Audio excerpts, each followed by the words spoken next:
من شرور أنفسنا ومن سيئات أعمالنا من يهده الله فلا مضل له ومن يضلله فلا هادي له وأشهد أن لا إله إلا الله وحده لا شريك له وأشهد أن سيدنا وسندنا وحبيبنا وشفيعنا ومولانا محمدا عبده ورسوله أرسله الله تعالى إلى كافة للناس بشيرا ونذيرا وداعيا إلى الله بإذنه وسراجا منيرا أما بعد فأعوذ بالله من الشيطان الرجيم بسم الله الرحمن الرحيم يخلق ما يشاء يهب لمن يشاء إناثا ويهب لمن يشاء الذكور وقال النبي صلى الله عليه وسلم صغاركم من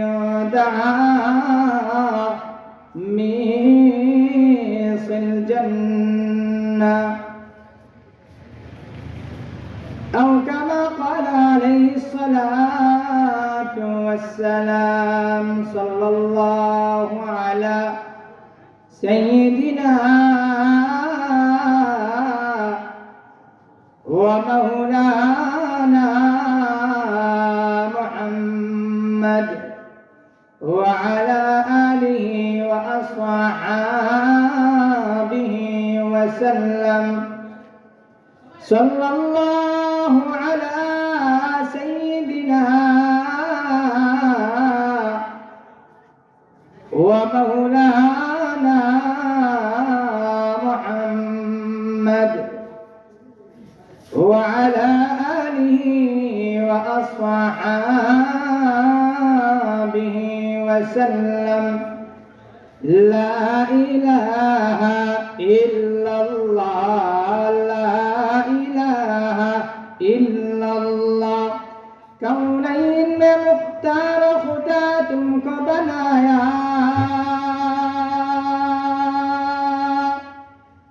كونين مختار خداتم كبنايا أمتك نجابن كخداتم كبنايا أمتك نجابن كخداتم كبنايا मौला मेरा आका मेरा रहमत का नबी है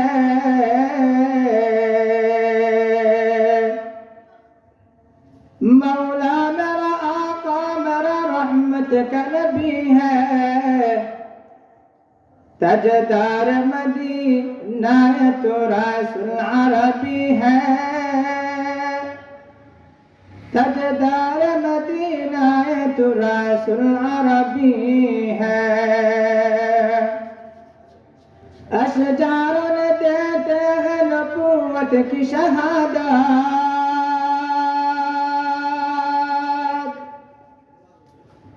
अशजार ने देते हैं नबूवत की शहादत तशक़े के कमर में है दो अंगूर انقل كإشارة تشقيق قمر مهد انقل كإشارة لا إله إلا الله لا إله إلا الله لا إله إلا الله لا إله إلا الله لا إله إلا الله محمد رسول الله صلى الله عليه وسلم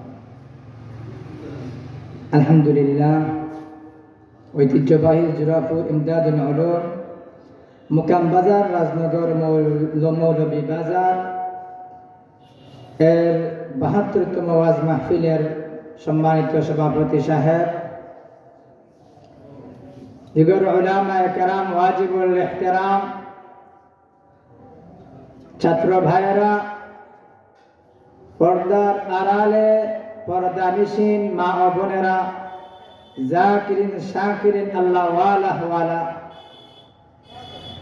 আল্লাহ পাক রব্বুল আলামিনের দরবারে অসংখ্য অগণিত লাখ কোটি শুকরিয়া আদায় করি আমরা মহান আল্লাহ সুবহানাহু ওয়া তাআলা তাবারাকা ওয়া তাআলা এই দুনিয়ার বিভিন্ন ফিতনা ফাসাদ থেকে, হানাহানি মারামারি কাটাকাটি থেকে ফারেক করে দ্বীনের মাহফিলে আসার বসার কথা বলার সুযোগ করে দিয়েছেন। এই জন্য সকলে বলি আলহামদুলিল্লাহ।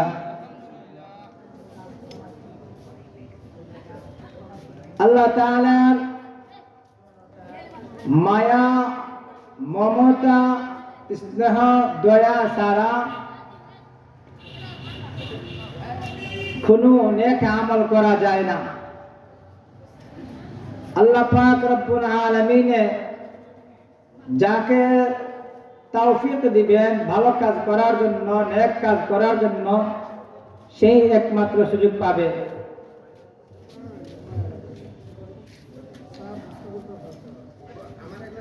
আল্লাহ তাআলার বাণী কুরআনুল কারীম থেকে একখানা আয়াত তিলাওয়াত করেছি আপনাদের সম্মুখে।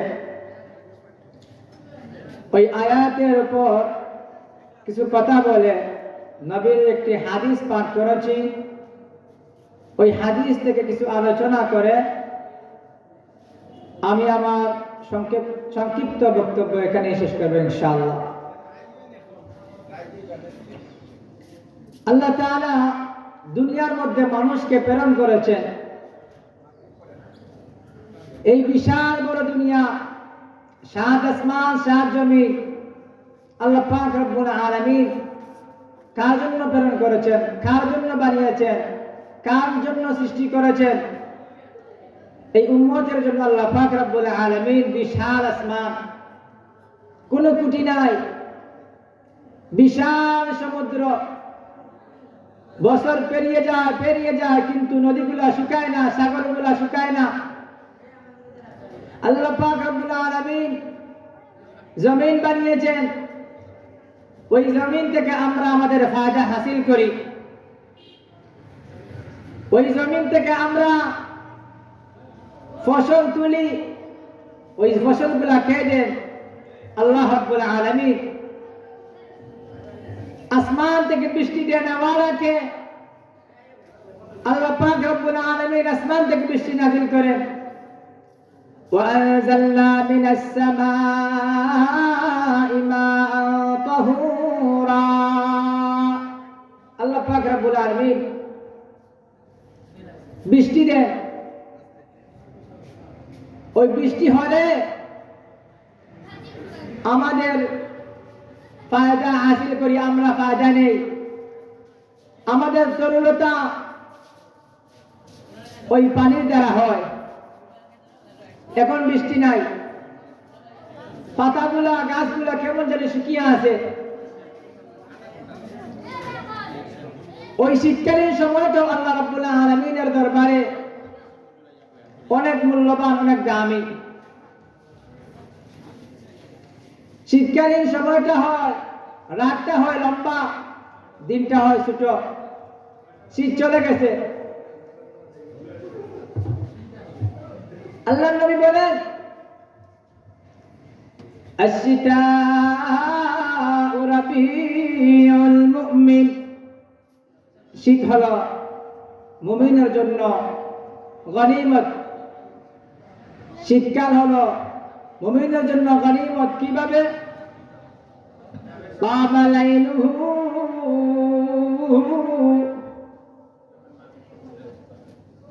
রাত যখন হয়, রাত লম্বা হয় আর দিনটা হয় ছোট। ওয়া কাসুরা নাহারু ফাসামা, রাতের ঘন রাত, লম্বা রাত, ওই সময়গুলো আপনি কি করবেন? ওই সময় আপনি কিভাবে কাটাবেন? দিন আপনি কিভাবে কাটাবেন? দিন আপনি কাটাবেন রোজা দিয়ে, আর রাত কাটাবেন তাহাজ্জুদের নামাজ দিয়ে। সুবহানাল্লাহ। وأقم الصلاة طرفي النهار وزلفا من الليل إن الحسنات يذهبن السيئات ذلك ذكرى للذاكرين। রাত যখন গুনায় আসবে তাহাজ্জুদের নামাজের জন্য দাঁড়াইয়া যাও। দিন যখন আসবে ওই দিনের বেলা রোজা রাখো, দিনের বেলা রোজা রাখো আর রাতের বেলা তাহাজ্জুদে দাঁড়াইয়া যাও। আল্লাহ রাব্বুল আলামিন তোমার জীবন সুন্দর করে দিবেন। তো দিনের বেলা আমল রোজা, ঠান্ডার সময় শীতকালীন সময় রোজা রাখলে তাড়াতাড়ি যেহেতু দিন চলে যায়, সময়টা তাড়াতাড়ি চলে যায়, হিসেবে আপনি টের পাবেন না। রাত যখন লম্বা তাহাজ্জুদের নামাজও পড়তে পারবেন, ঘুমও হবে সুন্দর, ঘুমও অটোমেটিক ভেঙে যাবে, তাহাজ্জুদের নামাজও হয়ে যাবে। আলহামদুলিল্লাহ। তো আল্লাহ পাক রব্বুল আলামিন যাকে কবুল করবেন সেই রোজা রাখতে পারবে, যাকে কবুল করবেন সেই তাহাজ্জুদের নামাজ পড়তে পারবে। কোন আমল আপনার পক্ষ থেকে আপনি করতে পারবেন না যদি আল্লাহ পাক রব্বুল আলামিন তৌফিক না দেন।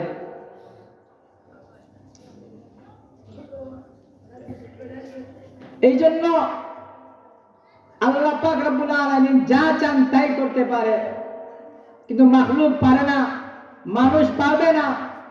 কোন ইনসান আল্লাহ পাকের অনুমতি ছাড়া কোনো কিছু করতে পারবে না। গাছে বাতাস দিবে না, পাতাও নড়বে না আল্লাহ রাব্বুল আলামিনের হুকুম ছাড়া।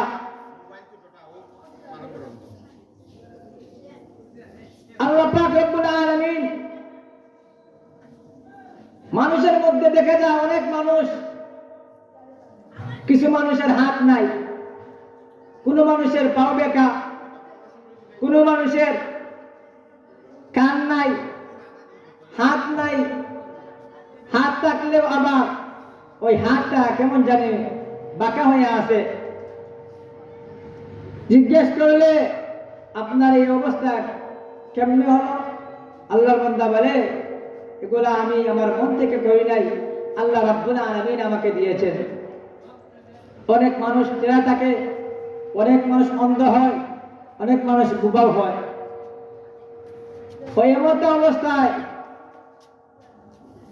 যার হয় তার কষ্ট হয়, যে দেখে সে অনুভব করতে পারে না। ওই দেনওয়ালা কে ভাই? আল্লাহ। ইয়াখলুকু মা ইয়াশা ইয়াহাবু লিমান ইয়াশাউ ইনাসা ওয়া ইয়াহাবু লিমান ইয়াশাউ যুকুর। আল্লাহ চাইলে সব কিছু করতে পারেন, আল্লাহ চাইলে সন্তান দিতে পারেন, চাইলে মেয়ে সন্তান দিতে পারেন। কোনো কিছুই মানুষের তরফ থেকে হয় না। আল্লাহ পাক রব্বুল আলামিন যাকে চান সন্তান দান করেন, যাকে চান মেয়ে সন্তান দেন, যাকে চান ছেলে সন্তান দেন।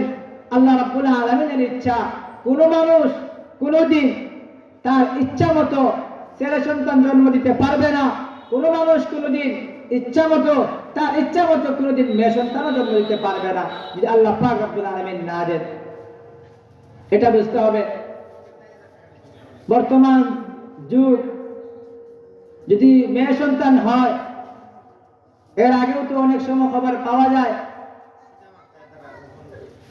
তাহলে মানুষ মেয়ে সন্তান যদি খবর পায় যে মেয়ে সন্তান জন্ম নিবে, এতে এমত অবস্থায় কোনো মানুষের কাছে বলে না। কেন বলে না? শরম, আমার মেয়ে সন্তান হবে। শরমের কিছু নাই। আল্লাহ পাক রব্বুল আলামিন আপনার ভালো চেয়েছেন, মেয়ে সন্তান দিয়েছেন।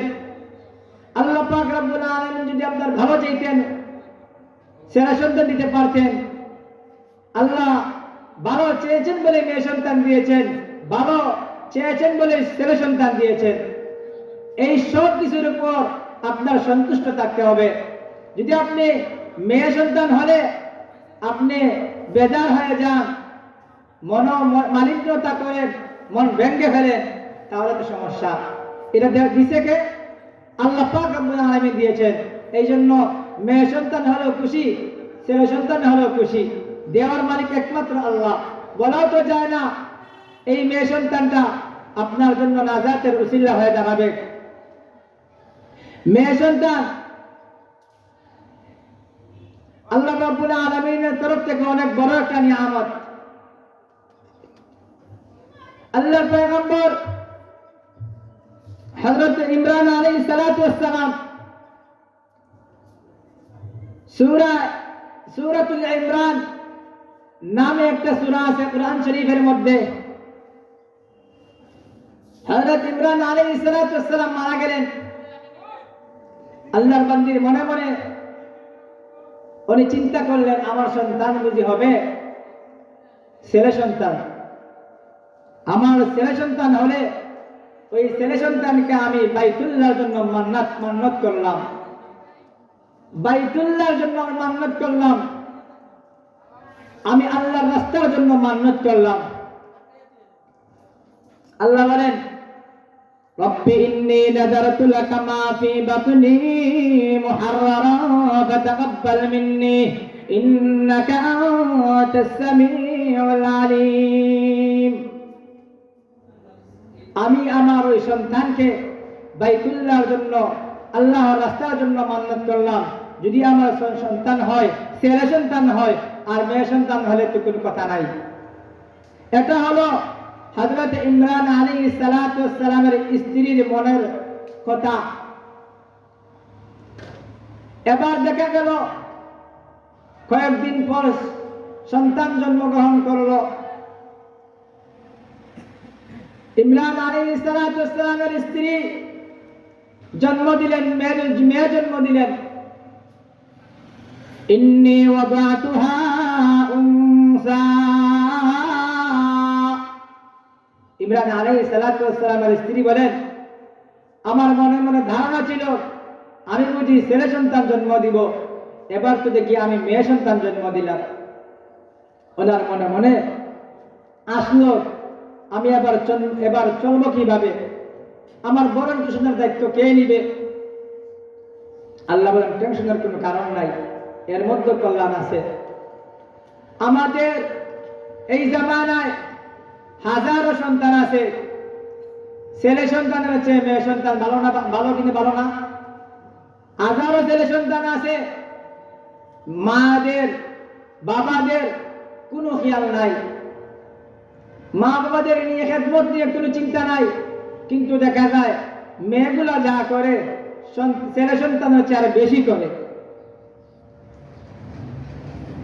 এবার হযরত ইমরান আলাইহিস সালাতু ওয়াস সালামের স্ত্রী দেখলেন আমি জন্ম দিলাম মেয়ে সন্তান, উনি তো আগেই মান্নত করেছিলেন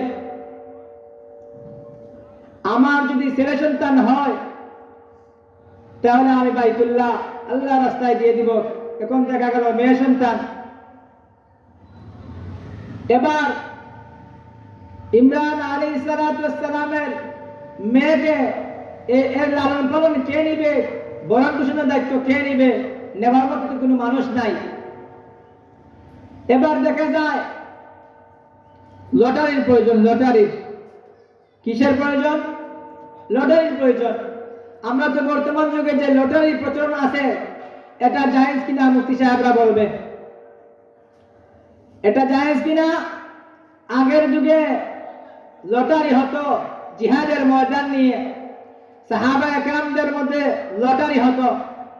আল্লাহ রাসূল সাল্লাল্লাহু আলাইহি ওয়াসাল্লাম আসহাবুস সুফফার মধ্যে বসা, সাহাবায়ে কেরামরাও বসা, নবীজির কাছ থেকে সাহাবায়ে কেরামরা দর্স তাদরিস নিচ্ছেন, বুখারী পড়াচ্ছেন, ইমাম বুখারী পড়ানো হচ্ছে, বড় বড় হাদিসের কিতাব পড়ানো হচ্ছে।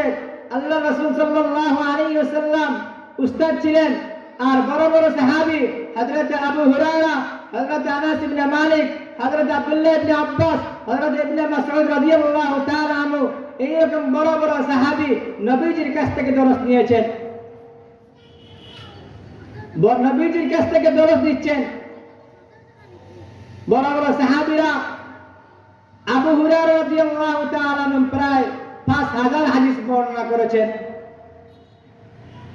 এইরকম বসে আছেন আসহাবুস সুফফার মধ্যে, নবীজি দরস দিচ্ছেন। আসহাবুস সুফফার মধ্যে দিন কি দিন চলে যাচ্ছে, দরস তাদরিসের কাজও চলছে। এবার কথা হলো, এই খবরটা কার কাছে গেল? সবার মধ্যে ছড়িয়ে পড়লো। এবার কথা হলো, ওই মরিয়ম, যেই মেয়েটি জন্মগ্রহণ করলেন, ওই মেয়েটি হলেন হযরত মরিয়ম আলাইহিস সালাতু ওয়াস সালাম। এবার ওনার লটারির প্রয়োজন। কে নিবে? লটারির প্রয়োজন, লটারি হবে। এবার এখন দেখা যায় লটারি মারা হলো নদীর মধ্যে। নদীর মধ্যে যখন লটারি মারা হবে, কি দিয়ে লটারি হবে? কলম দিয়ে লটারি হবে, কলম। এবার একজন, দুইজন, তিনজন, চারজন, পাঁচজন, প্রায় 10-12 জন বের হয়ে গেলেন। আমি নিব মরিয়ম আলাইহিস সালাতু ওয়াস সালামের ভরণ পোষণের দায়িত্ব। সবার লটারি নদীর মধ্যে ছাড়া হলো। নদীর মধ্যে ছাড়া হলো লটারি ছাড়া আগে কাজ হলো, এই লটারিগুলা পানির স্রোতের দিকে, স্রোতের উল্টা যাবে। যার লটারিটা, যার কলমটা স্রোতের উল্টা যাবে, উনি হবেন মরিয়ম আলাইহিস সালাতু ওয়াস সালামের ভরণ পোষণের দায়িত্ব নেবেন। একে একে 12 জন দাঁড়িয়ে গেলেন। নাম উঠল শেষ পর্যায়ে হযরত জাকারিয়া আলাইহিস সালাতু ওয়াস সালামের। হযরত জাকারিয়া আলাইহিস সালাতু ওয়াস সালাম আবার হযরত মরিয়ম আলাইহিস সালাতু ওয়াস সালামের খালু হন।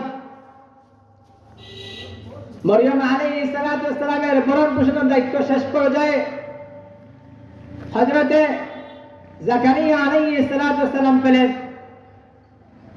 এবার কথা হলো, জাকারিয়া আলাইহিস সালাতু ওয়াস সালাম তার দায়িত্ব পেলেন। জাকারিয়ার সন্তান আছেন কিনা না, উনি ভরণ পোষণের দায়িত্ব ঠিকমতো আদায় করতে পারবেন কিনা না। যদি কোনো প্রতিষ্ঠানের দায়িত্ব দেওয়া হয়, তাহলে তো তাকেই দেওয়া হবে যেই মানুষটা এই সম্পর্কে জানাশোনা আছে। এই মানুষ যদি জানাশোনা না থাকে, তাহলে তো উল্টা রাস্তা দেখিয়ে দিবে, এতে মানুষ ক্ষতিগ্রস্ত হবে। দেখা যায় হযরত জাকারিয়া আলাইহিস সালাতু ওয়াস সালামের কোনো সন্তান নাই। আল্লাহ রাব্বুল আলামিন বলেন, কাফ হা ইয়া আইন সাদ যিকরু রাহমাতি রাব্বিকা আবদাহু জাকারিয়া ইয নাদা রাব্বাহু নিদাআন খাফিয়া قال رب إني وهن العظم مني واشتعل الرأس شيبا ولم أكن بدعائك ربي شقيا জাকারিয়া আলাইহিস সালাতু ওয়াস সালাম বলেন, আল্লাহ হযরত ইমরান আলাইহিস সালাতু ওয়াস সালামের সন্তান হলেন, মরিয়ম আলাইহিস সালাতু ওয়াস সালাম জন্মগ্রহণ করলেন। আয় আল্লাহ, আমি জাকারিয়ার বয়স হয়ে গেল 80 উপরে, আমার তো কোনো সন্তান নাই। আয় আল্লাহ, তুমি যদি ইমরান আলাইহিস সালাতু ওয়াস সালাম রে মরিয়ম দিতে পারো, আমার তো কোনো সন্তান নাই, তুমি তো আমাকে চাইলে সন্তান দিতে পারো। আয় আল্লাহ, আমি জাকারিয়া মানুষের দ্বারে দ্বারে বলতে পারি না, মানুষের সামনে বলতে পারি না, মসজিদের গেলেও মানুষের সামনে আবার দোয়া করতে পারি না, আমি নির্জনে আপনার কাছে হাত তুললাম। আয় আল্লাহ, আমি জাকারিয়া আলাইহিস সালাতু ওয়াস সালাম আপনার এক বান্দা। ইন্নী আলা রাব্বি ইন্নী নাদা আলা قال رب إني كاف يا عين صاد ذكر رحمة ربك عبده زكريا إذ نادى ربه نداء خفيا। মানুষের সামনে দোয়া করতে পারি না, প্রকাশ্যে দোয়া করতে পারি না, আমি নির্জনে আপনার কাছে হাত তুললাম। ও মালিক, আমি জাকারিয়ার দোয়া কবুল করে নাও। আল্লাহ বলে, জাকারিয়া অবশ্যই তোমাকে আমি দিব। ও জাকারিয়া, আমি কোন নবীর দোয়া ফেরত দেই না। আল্লাহ পাক রব্বুল আলামিন দুনিয়ার জমিনে দোয়া কবুল করেন। এক ধরনের মানুষ হলো, এক শ্রেণীর মানুষ হলো আম্বিয়া আলাইহিস সালাতু ওয়াস সালাম। যত আম্বিয়া কেরাম আলাইহিস সালাতু ওয়াস সালাম দুনিয়ার মধ্যে এসেছেন, আম্বিয়া কেরাম আলাইহিস সালাতু ওয়াস সালাম আল্লাহ দরবারে হাত তুললে আল্লাহ পাক খালি ফিরাইয়া দেন না। আল্লাহ বলেন, জাকারিয়া তুমি আমার কাছে একজন সন্তানের আবেদন করেছো, দরখাস্ত করেছো। ও জাকারিয়া, আমি আল্লাহ সন্তান দেওয়ার মালিক। যাও যাও, আমি আল্লাহ তোমার সন্তান দিয়ে দিলাম। আল্লাহ পাক সন্তান দিলেন, নামও দিয়ে দিলেন সন্তানের। কি নাম হবে এবার? আল্লাহ বলেন, এবার নাম হবে জাকারিয়া, যে সন্তানটা হবে ওই সন্তানের নাম হবে হযরত ইয়াহইয়া আলাইহিস সালাম। ওই প্রথম জাকারিয়া আলাইহিস সালাতু ওয়াস সালাম যখন সন্তান পেলেন, ওই সন্তানের নাম আল্লাহ পাক রব্বুল আলামিন নিজেই দিলেন ইয়াহইয়া আলাইহিস সালাতু ওয়াস সালাম। ওই দুনিয়ার জমিনে প্রথম নামটাই আল্লাহ পাক রব্বুল আলামিন হযরত জাকারিয়া আলাইহিস সালাতু ওয়াস সালামের সন্তানের নাম রেখেছিলেন হযরত ইয়াহইয়া আলাইহিস সালাতু ওয়াস সালাম। কথা হলো, সন্তান চাইবো আমরা কার কাছে? আল্লাহর কাছে। সন্তান কোন মানুষের কাছে চাইলে হবে? যদি চাইলে হইতো তার হযরত জাকারিয়া আলাইহিস সালাতু ওয়াস সালাম সর্বপ্রথম তো যেদিন দেখলেন যে হযরত ইমরান আলাইহিস সালাতু ওয়াস সালামের স্ত্রী সন্তান পেয়েছেন মরিয়ম আলাইহিস সালাতু ওয়াস সালাম, জাকারিয়া চাইলে আল্লাহর কাছে হাত না তুলে ওই তো মরিয়মের মায়ের কাছে ওইখানের মধ্যেই বলতে পারতেন, ইমরান আলাইহিস সালাতু ওয়াস সালামের স্ত্রীর কাছে গিয়ে বলতে পারতেন, তুমি আমাকে সন্তান দাও। মানুষ কোন সন্তান দিতে পারে কিনা? মানুষ সন্তান দেওয়ার মালিক। সন্তান দেওয়ার মালিক কে? আল্লাহ রাব্বুল আলামিন। আমরা অনেক সময় সন্তান চাই কার কাছে? মাজারে যাই, মাজার দরবার শরীফে যাই, বিভিন্ন মিলাদে যাই, বাবার কাছে যাই, গরু দেই, সিন্নি করি, সওয়াবের কাজ মনে করে করি। এইগুলা সওয়াবের কাজ মনে করে করা যাবে না। মানুষের কাছে সন্তান চেয়ে কোনো লাভ হবে না। কোনো বাবা সন্তান দিতে পারবে না, কোনো পীর সন্তান দিতে পারবে না, কোনো ওলি সন্তান দিতে পারবে না, কোনো মুফতি সাহেব সন্তান দিতে পারবে না, শাইখুল হাদিস দিতে পারবে না। দুনিয়ার যত মানুষ আছে কোনো মানুষ সন্তান দিতে পারবে না, একমাত্র দেওয়ালা আল্লাহ। আল্লাহ পাক রব্বুল আলামিন তো নিজেই বলেন, ইয়াখলুকু মা ইয়াশা ইয়াহাবু লিমান ইয়াশাউ ইনাসা ওয়া ইয়াহাবু লিমান ইয়াশাউ যুকুর। চাইলে আমি সন্তান দেই, আমি চাইলে আমার সন্তান নাও দেই। আও ইউযাওযিজুহুম যুকরানা ওয়া ইনাসা ওয়া ইয়াজআলু মান ইয়াশাউ আকিমা। অনেক সময় দেখা যায় বাড়ির মধ্যে চাইলে দেখা যায়, গ্রামের মধ্যে চাইলে দেখা যায় অনেক মানুষের সন্তান হয় না। দিন কি যায়, দিন কি দিন চলে যায়, মাস কি মাস চলে যায়, বছর কি বছর চলে যায়, শতাব্দী শতাব্দী চলে যায়, কিন্তু আল্লাহর বান্দি সন্তানের চক্ষু পর্যন্ত দেখে না। সন্তানের চক্ষু দেখা যায়? দেখে না। কারণ কি? আল্লাহ পাক রব্বুল আলামিন ওই আল্লাহর বান্দি থেকে সন্তান উঠিয়ে নিয়েছেন, তুলে নিয়েছেন। এই জন্য আল্লাহর বান্দে আকিব বান্দা হয়ে গেছে, সন্তান সে পাবে না। এবার কথা হলো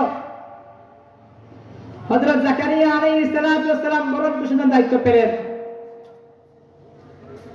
এবার জাকারিয়া আলাইহিস সালাম দেখেন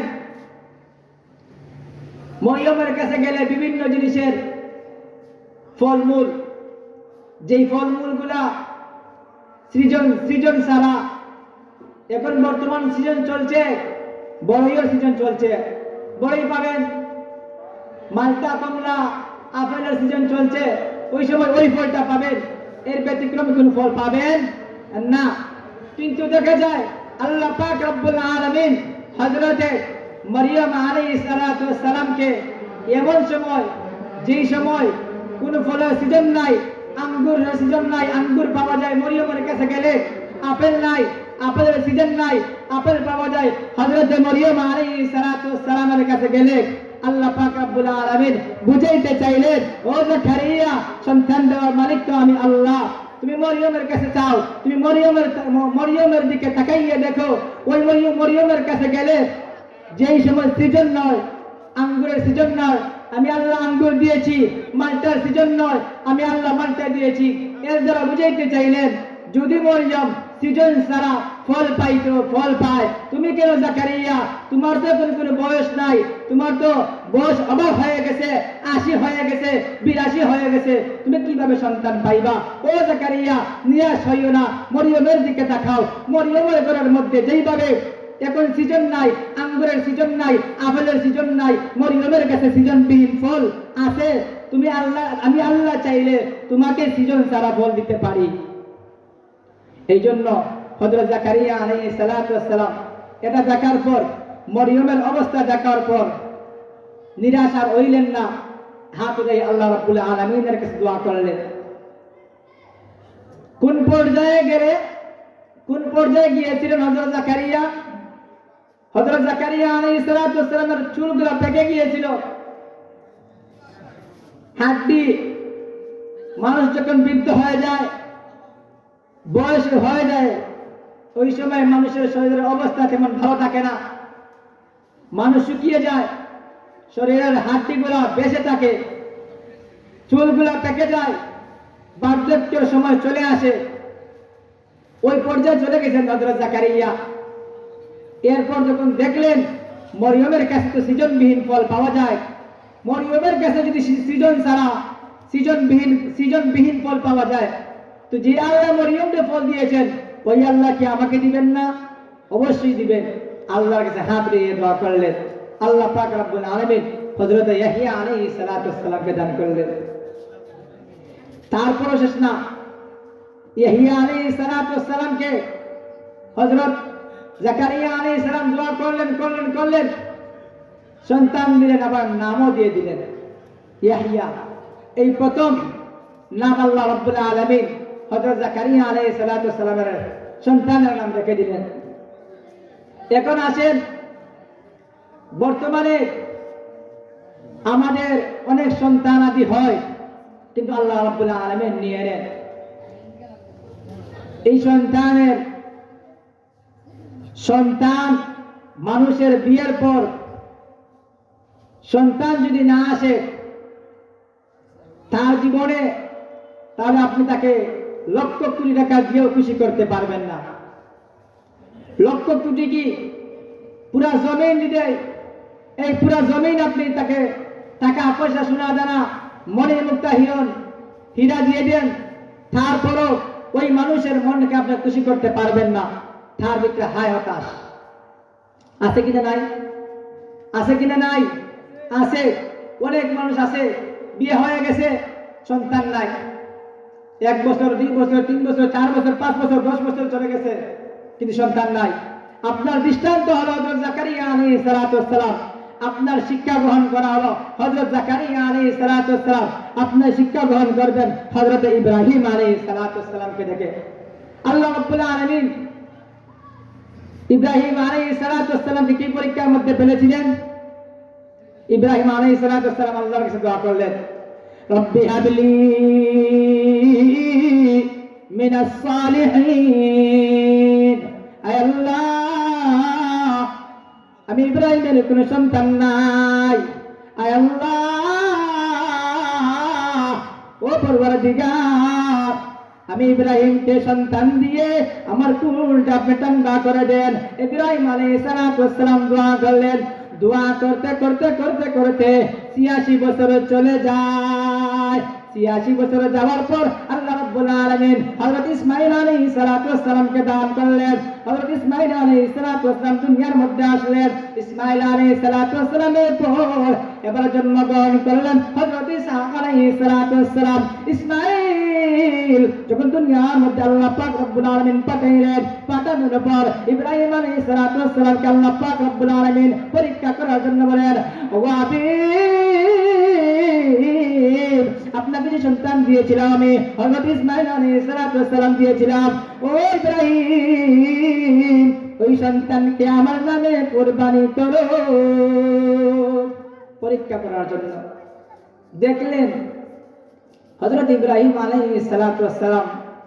ইব্রাহিমকে পরীক্ষা করে দেখি তার ঈমান কতটুকু তাজা, তার ঈমান কতটুকু শক্তিশালী। ইব্রাহিম, সন্তানটাকে এবার কুরবানি করো, সন্তানকে কুরবানি করো। কার জন্য? আমি আল্লাহর জন্য সন্তানকে কুরবানি করো।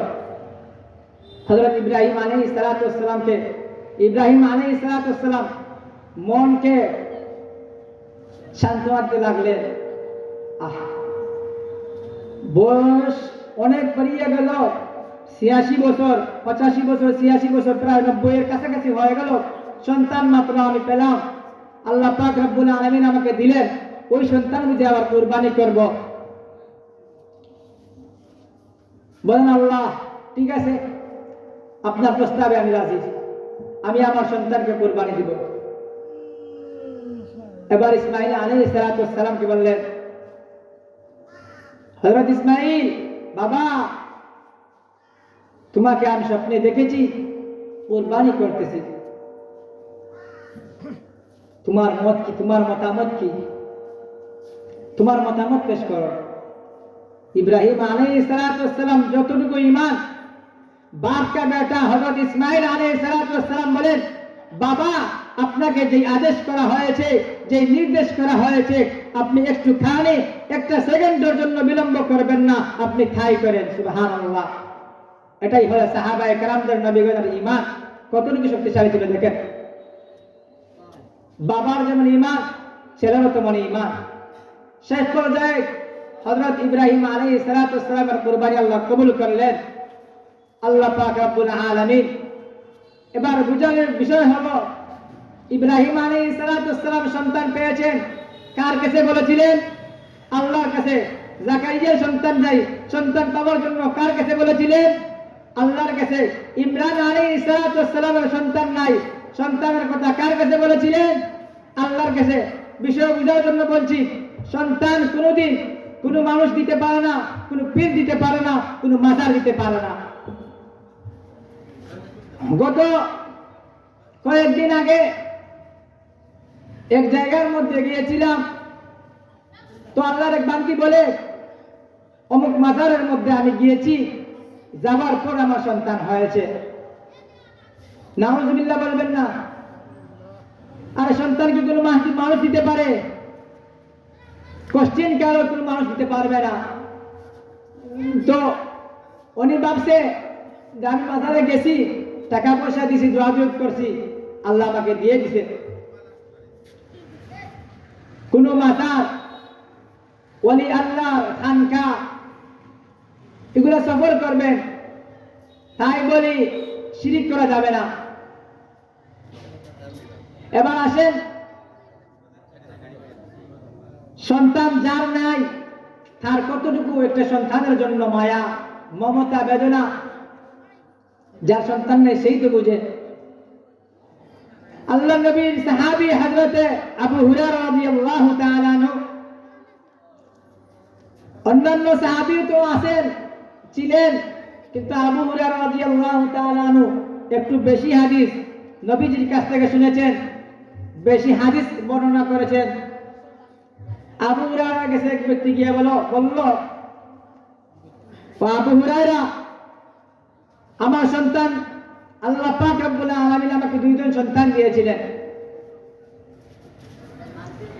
ইন্নালি মাতা লাহু ইসনান ফাহাল আনতা মুআদ্দিসি বিশাইইন সিগারুকুম মিন দামিসিল জান্নাহ।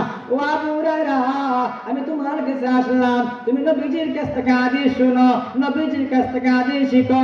ও আবু হুরায়রা, অন্যান্য সাহাবীরা যে পরিমাণ হাদিস